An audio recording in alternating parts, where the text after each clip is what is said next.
মুসলমান ইমানদার, আমার মায়ার নবী কালেমার দাওয়াত নিয়ে তায়েফের ময়দানে যায়।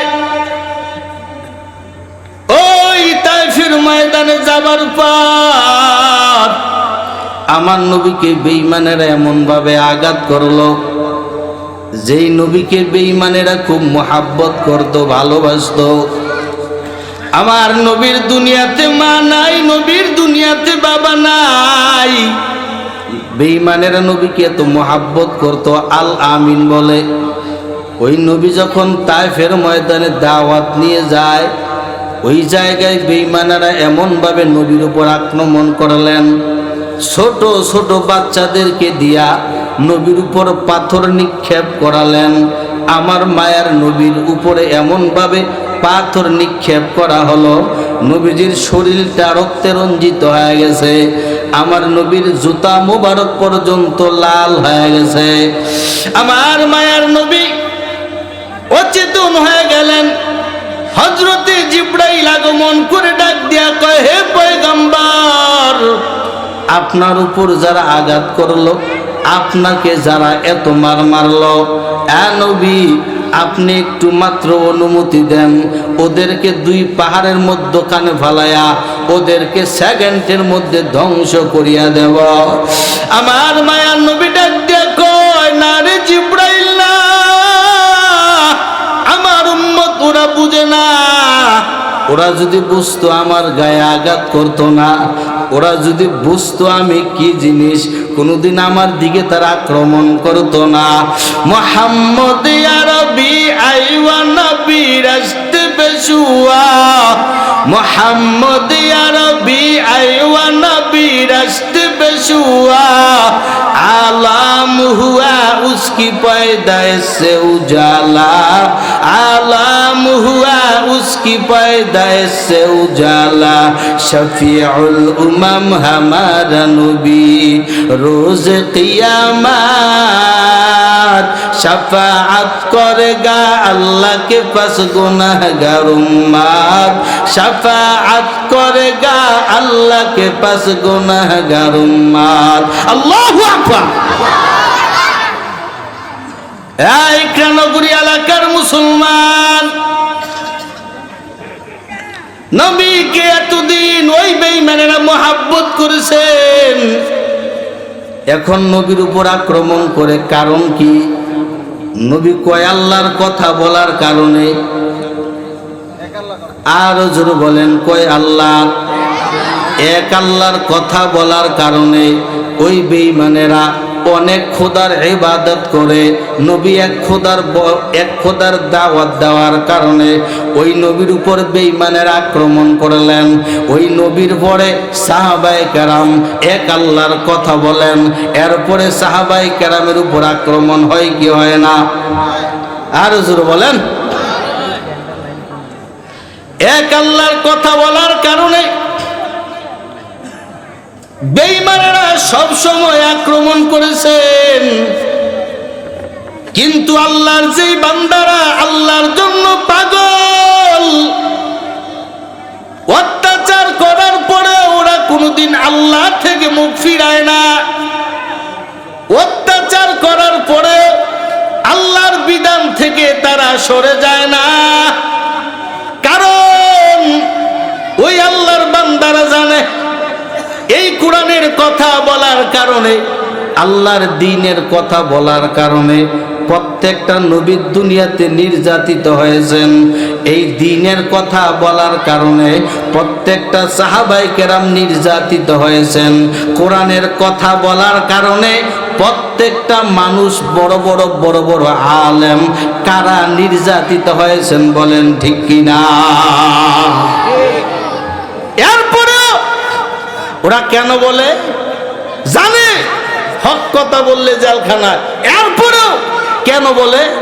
আল্লাহ তাআলা আমার নবীজির পরে ইন্নাল উলামা ওয়ারাসাতুল আম্বিয়া, নবী দুনিয়াতে নাই, উলামায়ে কেরাম নবীর ওয়ারিস দুনিয়াতে আছে। হক কথা বলার কারণে নবী মার খেয়েছে, সাহাবায়ে কেরাম মার খেয়েছে, বুজুর্গানে দিন মার খেয়েছে, বড় বড় আল্লাহওয়ালা মার খেয়েছে। আমি তো খাবো, এটা স্বাভাবিক। ঠিক কিনা? অস্বাভাবিকের কিছু আছে? এই মুসলমানের দেশে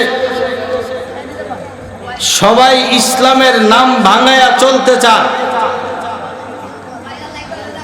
পিছনে অনেক নির্বাচন গেছে, সামনেও হবে। দেখবেন রাস্তায় রাস্তায় মাইকিং হয়, লা ইলাহা ইল্লাল্লাহ, ধানের শীষে বিসমিল্লাহ, আছে না নাই? আল্লাহ আল্লাহ বলিয়া ধান যাবে চলিয়া, নৌকা যাবে, কয় না কয় না? আল্লাহর নাম ইনশাআল্লাহ। মাথায় যদিও টুপি না থাকে তখন মাথায় টুপি উঠাইতে হয়। সালাম জীবনও কোনোদিন না দিলে সালাম দিতে হয়। কিরে ভাই, তোমার মাথায় তো আগে টুপি দেখি নাই, তোমারে সালাম দিতেও দেখি নাই, এখন এই ভেষ কেন? হুজুর, এটা মুসলমানের দেশ। মুসলমানের দেশে ভোট চাইতে হলে, ভোট পাইতে হলে ইসলামের জয়গান গাওয়া লাগবে, না হয় ভোটের পাত্তাও থাকবে না। ঠিক কিনা? আছে না নাই?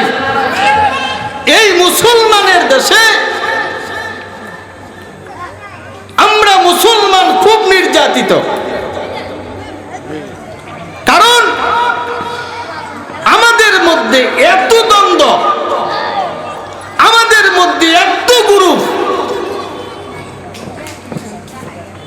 আমি অনেক খোঁজ নিয়ে দেখলাম, যত দ্বন্দ্ব আর যত ঝামেলা সুন্নতে জায়েদা না হয় মুস্তাহাব নিয়া, কি নিয়া?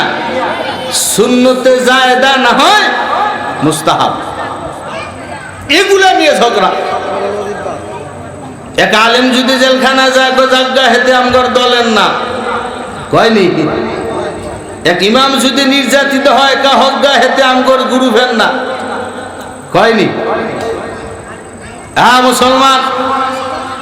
আমি বলি আমাদের পরিচয় একটা, আমরা মুসলমান, ঠিক না? আমাদের পরিচয় একটা, আমরা কি মুসলমান। আমাদের ধর্ম কি? ইসলাম। বিশ্বের কোথাও যদি কোনো মুসলিম নির্যাতিত হয়, শুধু সে একা ব্যতীত হবে তা নয়, ওর ব্যথায় আমাদের সবাইকে ব্যতীত হওয়া লাগবে, কারণ আমাদের পরিচয় আমরা মুসলমান। বন্ধু, তোমার পা কেটে গেলে ব্যথা হয় কেন বুকে? বন্ধু, তোমার হাত কেটে গেলে জল আসে কেন চোখে? বন্ধু, তোমার ভাই মরে গেলে তুমি কাঁদো কোন দুঃখে? বলবে আমায় পাগল তুমি, বোঝো না সহজ কথা, যে কোনো অঙ্গে আঘাত পেলে গোটা দেহ করে ব্যথা। শিরায় শিরায় রক্ত ধারায় মিশে যায় যন্ত্রণা, প্রকৃতির সেই শাসন বিধান তুমি কেন বুঝলে না? ওগো বন্ধু আমার, তাহলে আবার, ওগো বন্ধু আমার, তাহলে আবার আসল কথা শোনো। সারা দুনিয়ার মুসলমানের ভেদাভেদ নাই কোনো, উত্তর হতে দক্ষিণের সকল মুসলমান, সাদা কালো আর ধনী গরিব এক দেহ এক প্রাণ মুসলমান। আমি তো মুসলমান, সবাই তো মুসলমান। হে যুবক, তুমি বাঙালি হও কিংবা ইন্ডিয়ান, কিংবা জার্মানি জাপানি কিংবা চাইনিজ রাশিয়ান। হে যুবক, তুমি বাঙালি হও কিংবা ইন্ডিয়ান, কিংবা জার্মানি জাপানি কিংবা চাইনিজ রাশিয়ান, স্প্যানিশ ড্যানিশ ফরাসি কিংবা ব্রিটিশ আমেরিকান, আরবি আজমি ইরানি তুরানি তুর্কি বা আফগান মুসলমান। আমি তো মুসলমান, সবাই তো মুসলমান। মুসলমান, আমাদের মধ্যে দ্বন্দ্ব থাকতে পারবে না। বেঈমান যখন নবীকে গালমন্দ করে, বেঈমান যখন কোরআনের বিরুদ্ধে কথা বলবে, দ্বন্দ্ব থাকতে পারে না। সবাই ঐক্যবদ্ধ হয়ে যেই বেঈমান নবীকে গালি দিবে, কোরআনের বিরুদ্ধে কথা বলবে, ওর জিহ্বা টেনে শিরে কুকুরকে নাস্তা দিতে হবে। এটা সম্ভব আমরা সবাই যদি এক থাকি, ঠিক না? সবাই এক থাকতে হবে। আল্লাহ আমাদেরকে কবুল করেন। আরো জোরে বলি আমিন। আমরা কিছু মুরব্বীর সামনে আসতে হবে, পারবো আমরা ইনশাআল্লাহ?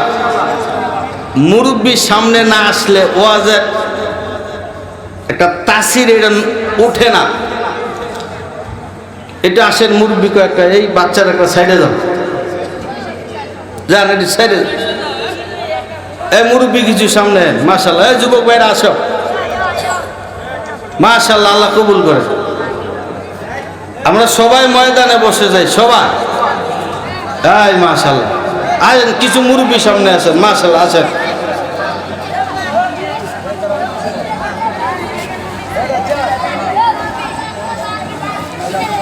মাশাআল্লাহ, মাশাআল্লাহ।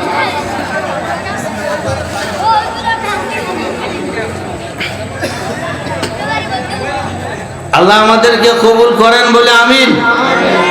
এ রাগ করছেন আপনারা? এই বাচ্চারা, তোমরা কেউ ঝামেলা হইলে একেবারে ময়দান থেকে আউট, চুপ, ঠিক আছে? এই যুবক ভাইরা আমরা যারা আছি ময়দানে এসে যাই। আল্লাহ আমাদেরকে কবুল করেন বলে আমিন। আমি আপনাদের সামনে পবিত্র কোরআনুল কারীম থেকে আপনাদের পরিচিত একটি সূরা, সূরা ইখলাস তেলাওয়াত করেছি। কেউ কেউ বলে আমগো গ্রাম্য ভাষায় কুলফু আল্লাহ সূরা। কি সূরা? কুলফু আল্লাহ সূরা। কোরআনের ভাষায় এই সূরার নাম সূরা ইখলাস। এই ইখলাস এমন একটি শব্দ, এই ইখলাস যেই আমলের মধ্যে থাকবে, আখলিস দীনাকা ইয়াকফিকাল আমালুল কলিল, অল্প আমলেই ওর জন্য, নাজাতের জন্য যথেষ্ট হয়ে যাবে। এই ইখলাস এটা দেখা যায় না। কি যায় না? দেখা যায় না। এটা ডাইরেক্ট দিলের সঙ্গে কালেকশন আল্লাহ কার? আলিমুম বিযাতিস সুদূর। এই অন্তরের খবর একমাত্র কে জানে? একমাত্র আল্লাহ জানে, আর কেউ না। আল্লাহ তাআলা কোরআনুল কারীমে যত সূরা নাজিল করেছেন, দেখেন সূরা কাউসার, এটার নামও কাউসার। এই কাউসার শব্দটা এই সূরার মধ্যেও পাওয়া যায়, আছে না? দেখেন, ইন্না আ'তাইনাকাল কাউসার, আসেনি? আপনি বিভিন্ন সূরায় আল্লাহ তাআলা নামের সাথে সূরার ভিতরেও কিছু কিছু শব্দ দিয়া থাকেন। কিন্তু এই সূরা ইখলাস, এটার নাম ইখলাস, কিন্তু এর ভেতরে ইখলাস কোনো শব্দ নাই। দেখেন, আসেন আমি পড়ি, কুল হুয়াল্লাহু আহাদ আল্লাহুস সামাদ লাম ইয়ালিদ ওয়া লাম ইউলাদ ওয়া লাম ইয়াকুল লাহু কুফুয়ান আহাদ। ইখলাস আছে? এর কারণ ইখলাস এইটা গোপন জিনিস, এটা দেখা যায় না। কি যায় না? দেখা যায় না। একমাত্র যা করবে আল্লাহর জন্য করবে, ইখলাসের সাথে, সহি নিয়াতে, লোক দেখানো নয়। সব কার জন্য? কুল ইন্না সলাতি ওয়া নুসুকি ওয়া মাহইয়ায়া ওয়া মামাতি লিল্লাহি রাব্বিল আলামিন। সব কার জন্য? আল্লাহর জন্য। আল্লাহ তাআলা কোরআনে যত সূরা নাযিল করেছেন, এটা নাযিল করার কোনো না কোনো কারণ থাকে। এটাকে মুফাসসিরিনে কেরামের ভাষায় বলা হয় শানে নুজুল, বাংলাতে বলা হয় প্রেক্ষাপট, ইংরেজিতে বলা হয় ব্যাকগ্রাউন্ড। মানে এটা কেন আল্লাহ নাযিল করছে? এই সূরা ইখলাস এটাও নাযিল করার কারণ আছে না নাই? আল্লাহর নবী যখন এক আল্লাহর দাওয়াত দিচ্ছেন, কয় আল্লাহ? এক আল্লাহ। তখন মক্কার বেঈমানেরা কয় মুহাম্মদ পুরাই পাগল হয়ে গেছে না, কয় আমরা এত খোদার ইবাদত কইরা ঠিক থাকে না। আর ও কয় কয় খোদার কথা? এক খোদার কথা কয়। কিভাবে সম্ভব এটা? বেঈমানেরা ডাক দে, মুহাম্মদ এদিকে আসো, তুমি যেই খোদার কথা কও বলো তো ওই খোদায় বিয়া করছে কয়টা? ওই খোদার ছেলে সন্তান আসেনি? ওই খোদায় কাহারো কাছ থেকে জন্ম নিছিনি? এরকম প্রশ্ন আল্লাহ নবীকে বেঈমানেরা করতেছে। তখন আল্লাহ তাআলা এর জবাবে এই সূরাটা নাযিল করলেন। ওই বেঈমানদের জবাবে আল্লাহ তাআলা এই সূরাটা নাযিল করে বলতেছেন, নবী আপনি বলেন কুল হুয়াল্লাহু আহাদ, আমি আল্লাহ একজন। কয়জন? আমি আল্লাহ একজন। আমি আল্লাহ কাহারও সমকক্ষ নয়। আমি আল্লাহ কাউকে জন্ম দেই নাই। আমি আল্লাহ কাহারও কাছ থেকে জন্ম নেই নাই। আপনি বলে দেন। আল্লাহর নবী যখন বলতে আরম্ভ করলেন কুল হুয়াল্লাহু আহাদ, আল্লাহ কয়জন? বেঈমানেরা নবীর দুশমন হয়ে গেল।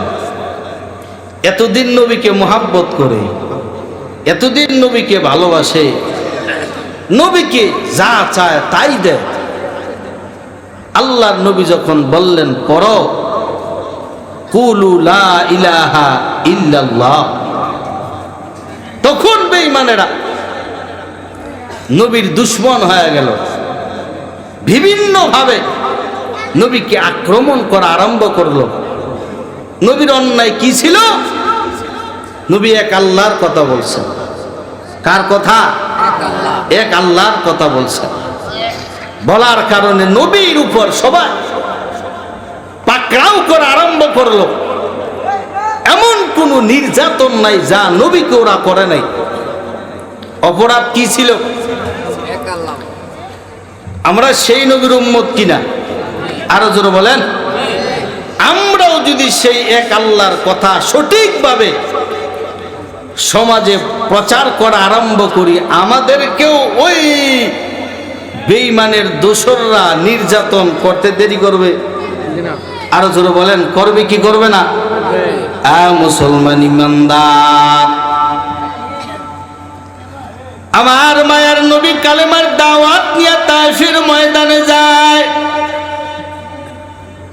ওই তায়েফের ময়দানে যাবার পর আমার নবীকে বেঈমানেরা এমন ভাবে আঘাত করলো, যেই নবীকে বেঈমানেরা খুব মোহাব্বত করতো, ভালোবাসতো। আমার নবীর দুনিয়াতে মা নাই, নবীর দুনিয়াতে বাবা নাই। বেঈমানেরা নবীকে এত মোহাব্বত করতো, আল আমিন বলে। ওই নবী যখন তায়েফের ময়দানে দাওয়াত নিয়ে যায়, ওই জায়গায় বেঈমানেরা এমন ভাবে নবীর উপর আক্রমণ করলেন, ছোট ছোট বাচ্চাদেরকে দিয়া নবীর উপর পাথর নিক্ষেপ করালেন। আমার মায়ার নবীর উপরে এমন ভাবে পাথর নিক্ষেপ করা হলো, নবীজির শরীরটা রক্তে রঞ্জিত হয়ে গেছে। আমার নবীর জুতা মোবারক পর্যন্ত লাল হয়ে গেছে। আমার মায়ার নবী অচেতন হয়ে গেলেন। হযরতে জিবরাইল আগমন করে ডাক দিয়া কয়, হে পয়গম্বর, আপনার উপর যারা আঘাত করলো, আপনাকে যারা এত মার মারলো, এ নবী আপনি একটু মাত্র অনুমতি দেন, ওদেরকে দুই পাহাড়ের মধ্যখানে ফালায়া ওদেরকে সেকেন্ডের মধ্যে ধ্বংস করিয়া দেব। আমার মায়ার নবী ডাক দিয়ে কয়, না রে জিবরাইল না, আমার উম্মত ওরা বুঝে না। ওরা যদি বুঝতো আমার গায়ে আঘাত করতো না, ওরা যদি বুঝতো আমি কি জিনিস, কোনোদিন আমার দিকে তারা আক্রমণ করতো না। মুহাম্মদ ইয়া রবি আইওয়া নবী রাস্তে বেশুয়া, মুহাম্মদ ইয়া রবি আইওয়া নবী রাস্তে বেশুয়া, आलम हुआ उसकी पैदाइश से उजाला, आलम हुआ उसकी पैदाइश से उजाला, शफीउल उमम हमारा नबी रोज क़ियामत शफाअत करेगा अल्लाह के पास गुनाहगार उम्मत, शफाअत करेगा अल्लाह के पास गुनाहगार उम्मत। अल्लाहु আকবার। এই কৃষ্ণনগরী এলাকার মুসলমান, নবীকে এতদিন ওই বেঈমানেরা মহব্বত করেছেন, এখন নবীর উপর আক্রমণ করে কারণ কি? নবী কয় আল্লাহর কথা বলার কারণে। আরো জোরে বলেন, কয় আল্লাহ, এক আল্লাহর কথা বলার কারণে ওই বেঈমানেরা অনেক খোদার ইবাদত করে। নবী এক খোদার দাওয়াত দেওয়ার কারণে ওই নবীর উপর বেঈমানেরা আক্রমণ করলেন। ওই নবীর পরে সাহাবায়ে কেরাম এক আল্লাহর কথা বলেন, এরপরে সাহাবায়ে কেরামের উপর আক্রমণ হয় কি হয় না? আরো জোরে বলেন। এক আল্লাহর কথা বলার কারণে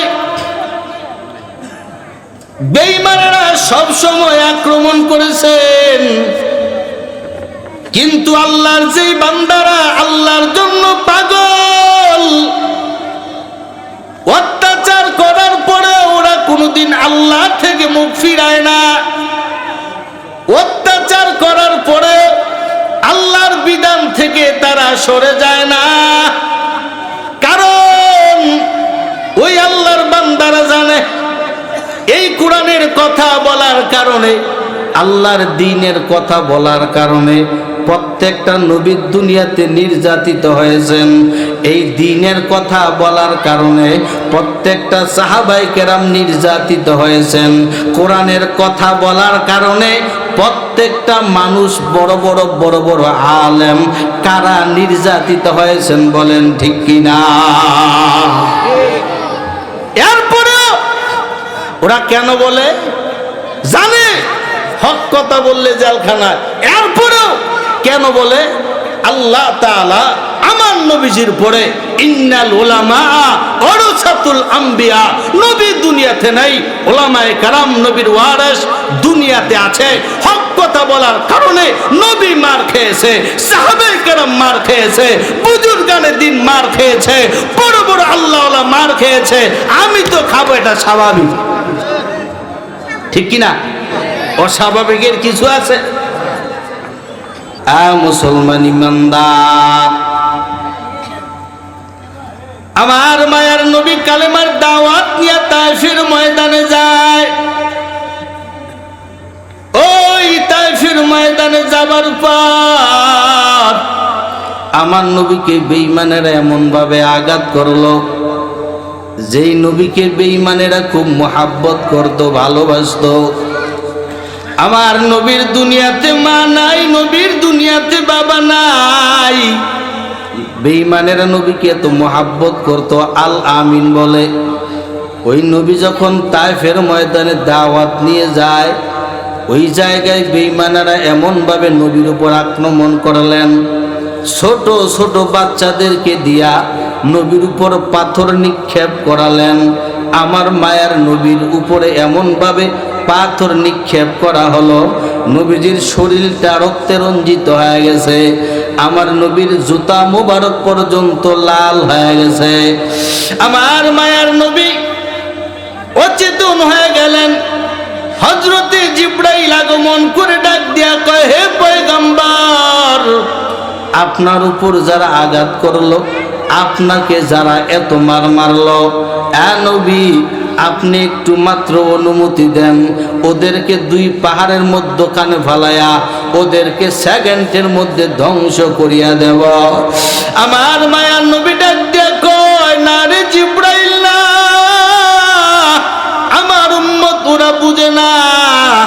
ওরা যদি বুঝতো আমার গায়ে আঘাত করতো না, ওরা যদি বুঝতো আমি কি জিনিস, কোনোদিন আমার দিকে তারা আক্রমণ করতো না। মুহাম্মদ ইয়া রবি আইওয়া নবী রাস্তে পেশুয়া, মুহাম্মদ ইয়া রবি আইওয়া নবী রাস্তে পেশুয়া, आलम हुआ उसकी पैदाइश से उजाला, आलम हुआ उसकी पैदाइश से उजाला, शफीउल उमम हमारा नबी रोज क़ियामत शफाअत करेगा अल्लाह के पास गुनाहगार उम्मत, शफाअत करेगा अल्लाह के पास गुनाहगार उम्मत। अल्लाहु আকবার। এই নগরী এলাকার মুসলমান,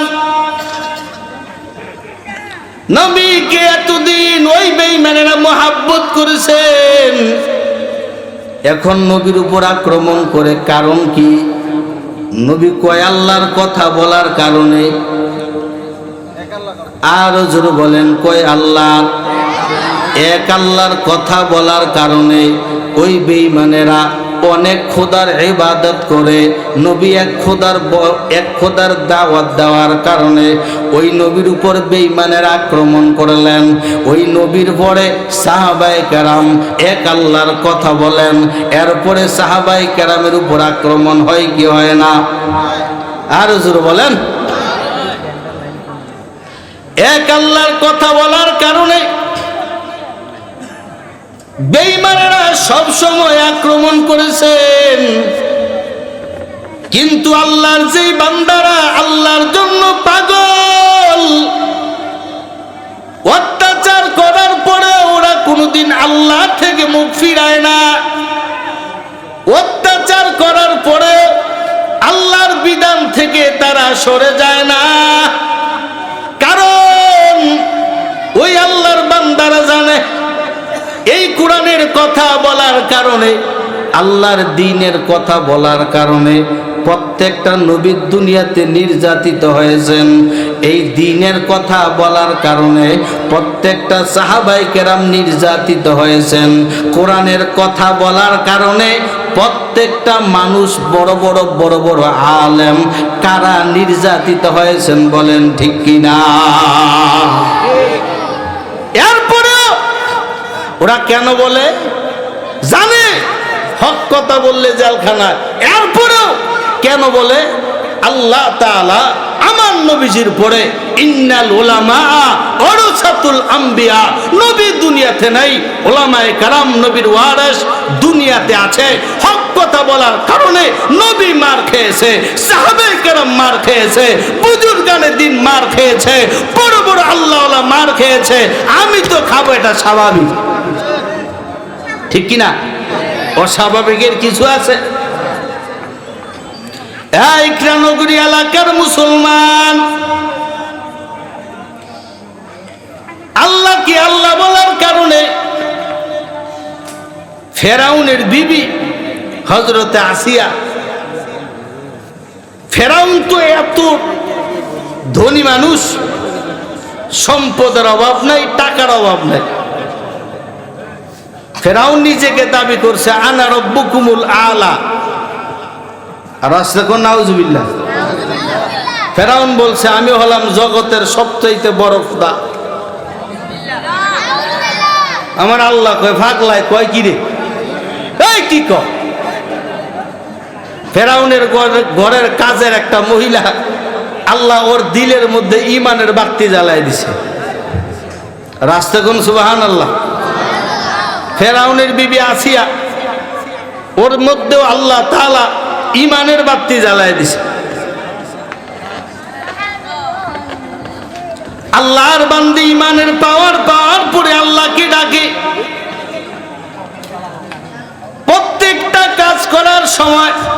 আল্লাহর বান্দি আল্লাহর নাম নিয়ে কাজ আরম্ভ করে দেয়। হঠাৎ করে একদিন তাকায় দেখে ফেরাউনের ঘরের বান্দি আল্লাহর নাম নিয়ে কাম কাজ করতে আছে। ফেরাউন ডাক দিয়া কয়, কি ব্যাপার, তুমি কার নাম নিয়ে কাজ করতেছ? আল্লাহর বান্দি ডাক দিয়া কয়, এ ফেরাউন, তুমি জানো না আমি কার নিয়ে নাম নিয়ে কাজ করি? আমি আমার মাওলার নাম নিয়ে কাজ করতে আছি, যিনি তোমাকে আমাকে সৃষ্টি করেছে। ফেরাউনের চান্দি গরম হয়ে গেছে। কি কয়? আনা রব্বুকুমুল আলা, আমি হইলাম সবচাইতে বড় খোদা। আমার বান্দি কি কয়? আরো একজন নাকি আল্লাহ আছে। এবার ফেরাউনের চান্দি পুরাই গরম হয়ে গেছে, কারণ হেতার গড় খায়, হেতার ঘরে ঘুমায়, হেতার ঘরের লোক যদি কয় এইটা খোদা না, খোদা আরেকজন আছে। আপনারা কি রাগ করছেন? এরকম মানুষ পাওয়া যায় উত্তরবঙ্গে গেলে, হু হা করে না। তারা কি মনে করে জানেননি? টেহা দিয়া হুজুরের আনছি, হুজুরে ছিলে, আমরা ছিলাম করে। তারা এরকম ভাবলো, এতে টেহা দিয়ে হুজুরের আনছি, হুজুরে ছিলে, আমরা ছিলাম গা, এই ভাব ধরে বইতে। আপনারা এমন নিগুন একটু হু হা করণ দরকার আসেনি। আমরা একটু সামনে, এই মুরব্বীর সামনে আসেন না, এই মুরব্বী এই পিছনে সামনে আসেন। আল্লাহ কবুল করুক ইনশাআল্লাহ। না বয়ান বসতে কষ্ট হয় আপনাদের? আসেন।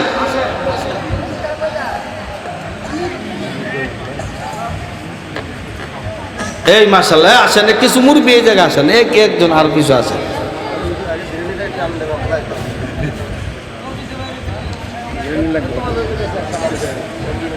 আল্লাহ আমাদেরকে কবুল করেন বলে আমিন।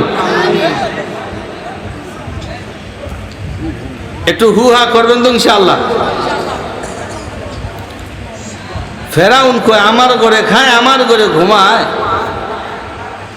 আমারে খোদা নামাই না, আরেকজনকে মানে। ভাইরাল হইতে বেশি দিন লাগবো? ফেরাউন এবার মন্ত্রীদেরকে ডাক দিয়ে কয়, মন্ত্রীরা বেটা কই আছো? আমার দি ইজ্জত শেষ। এই কি ইজ্জত শেষ আপনার? আমার ঘরের ভান্দি আমারে খোদা নামাই না, আরেকজন রে মানে।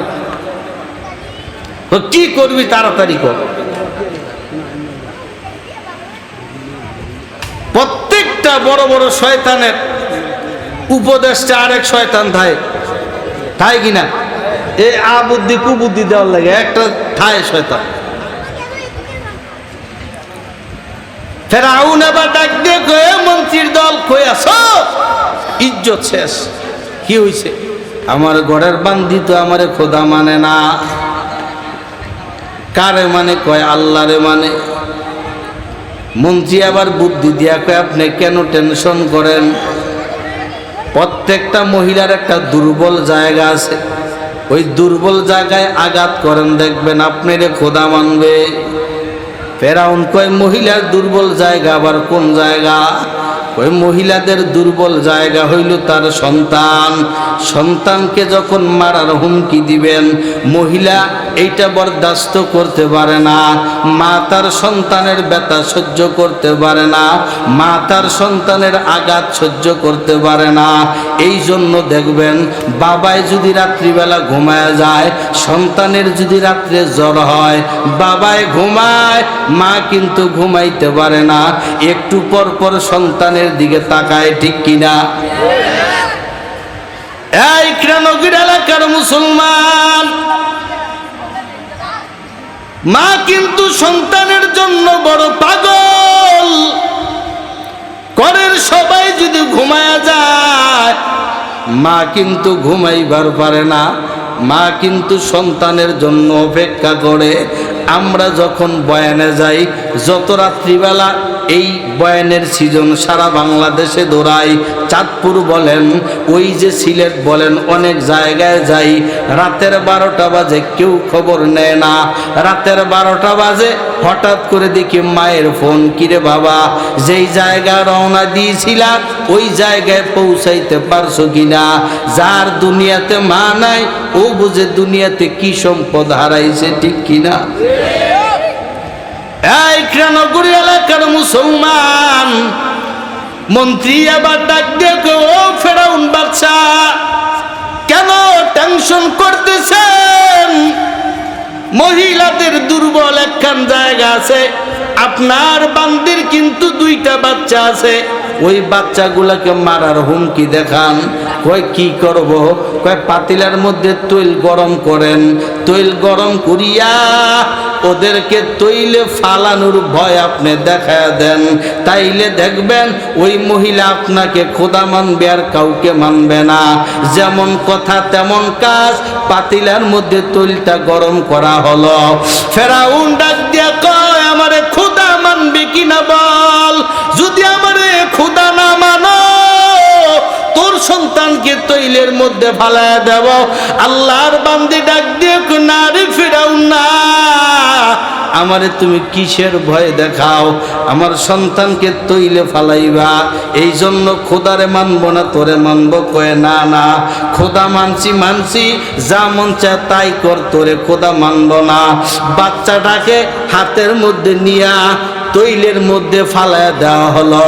মা তাকায় দেখতেছে, নিজের চোখে দেখলো বাচ্চা বুনা হয়ে গেল।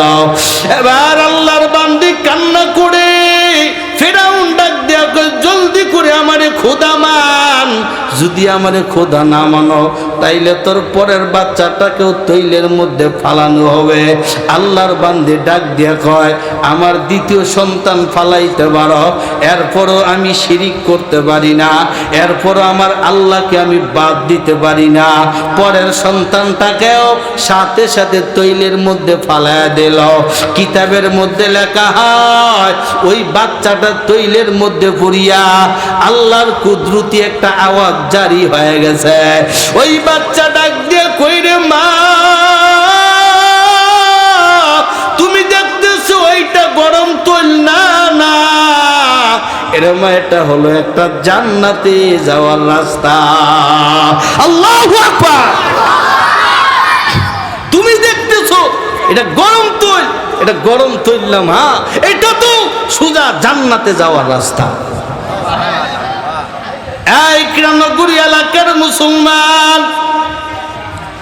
আল্লাহর বান্দিয়ার পরে বলতেছে, রে ফেরাউন, যা করস না কেন আল্লাহরে মানছি, সারা যাবে না। আল্লাহ কয় যাও।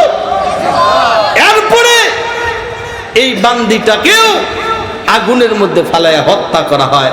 এরপরেও আল্লাহ ছাড়ে নাই। কি করে নাই? আল্লাহ ছাড়ে না। ফেরাউনের বিবি আসিয়াও সেম তাই। এত নিয়ামত, বাদশার মেয়ে বিবি, তো সুখ শান্তি অভাব আছে? আপনার সব আছে, ঈমান নাই। আমি বলবো আপনার কিছু নাই। কি বলেন? সব আছে, কি নাই? ঈমান নাই, আপনার কিছু নাই। আসিয়া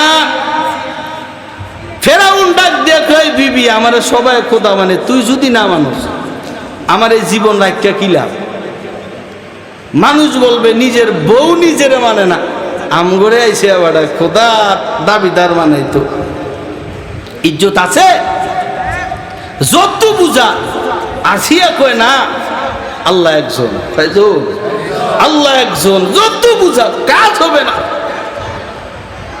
এই ফেরাউন মন্ত্রী কইরে হত্যা করে ফেলান, এইভাবে হবে না। আহা, এত নির্যাতন করেছে, হাতের মধ্যে পেরাক, পায়ের মধ্যে পেরাক, এত নির্যাতন করেছে। হযরতে আসিয়া এত নির্যাতন করার পরেও, আল্লাহ আমি আপনার কাছে কিছু চাই না, আপনি জান্নাতে আপনার পাশে আমার একটা ঘর বানায় দিন। রাস্তাগণ সুবহানাল্লাহ। হযরতে আসিয়াকে এত অত্যাচার করে আল্লাহ তাআলা জিবরাইলকে পাঠাইছেন, যাও আসিয়ার সামনে আসিয়ার জান্নাতের ঘরটা তুলে ধরো। ঘরটা তুলে ধরছে, আসিয়া হাসতেছে। মুসলমান, অনেক কারা নির্যাতিত আলেম ফাঁসির দড়ি গলায় নিয়ে হাসে। সুবহানাল্লাহ কইতেন না? ফাঁসির দড়ি গলায় নিয়ে হাসে, কারণ ওরা তো জান্নাত দেখতেছে, ওরা তো ক্ষমতার জন্য জীবন দেয় নাই, ওরা তো একমাত্র আল্লাহর দ্বীন এই কোরআনের আইন প্রতিষ্ঠার জন্য জীবন দিয়েছে। আল্লাহ আমাদের সবাইকে কোরআনের জন্য কবুল করেন, আর জোরে বলে আমিন। আল্লাহর নবী বললেন কুল হুয়াল্লাহু আহাদ, আল্লাহ কয়জন? একজন। বেঈমানেরা পাগল হয়ে গেছে, নবীকে অত্যাচার করা আরম্ভ করলেন। এক আল্লাহর কথা যখন বলা শুরু করলেন, সম্মানিত হাজিরিন, তদ্রূপ ভাবে এখান থেকে একটা সবক আপনাদেরকে নেওয়া লাগবে। আপনারাও আপনার ব্যক্তি জীবনটা নিয়ে আমি কথা বলি। আপনি যদি চান আমার এই ব্যক্তি জীবনটা আমি কোরআন দিয়ে চালাবো, আল্লাহর কসম করে বলি আপনার সমাজে শত্রুর অভাব হবে না। কি বলেন? আপনি যে অফিসে চাকরি করেন সবাই ঘুষ খায়, আপনি যদি বলেন আমি খাবো না, আপনার সারা বাংলাদেশে ট্রান্সফার করে দৌড়াইব। ঠিক নেই? আপনার অপরাধ কি? আপনি কোরআন মানেন, আল্লাহকে ভয় করেন, এটাই আপনার অপরাধ। আপনি যদি বলেন আপনার এই ব্যক্তি জীবনটা আপনি কোরআন দিয়ে সাজাবেন, আপনার অশান্তির শেষ হবে না। হ্যাঁ, কোরআন প্রেমিক যারা, আল্লাহর বান্দা যারা, তাদেরকে যত দৌড়ায় তারা ততই শান্তি পায়। যদি শান্তি না পাইতো কইতো যে যা হগলবালা গোশ খাইয়া এলো। ঠিক নেই? ওরা দৌড়াইতে রাজি, মাগার হারাম খাইতে রাজি না। আল্লাহ আমাদের এরাক করতেছেন আপনারা। আল্লাহ আমাদের সবাইকে কোরআনের খাদেম হিসাবে কবুল করেন, আর জোরে বলে আমিন।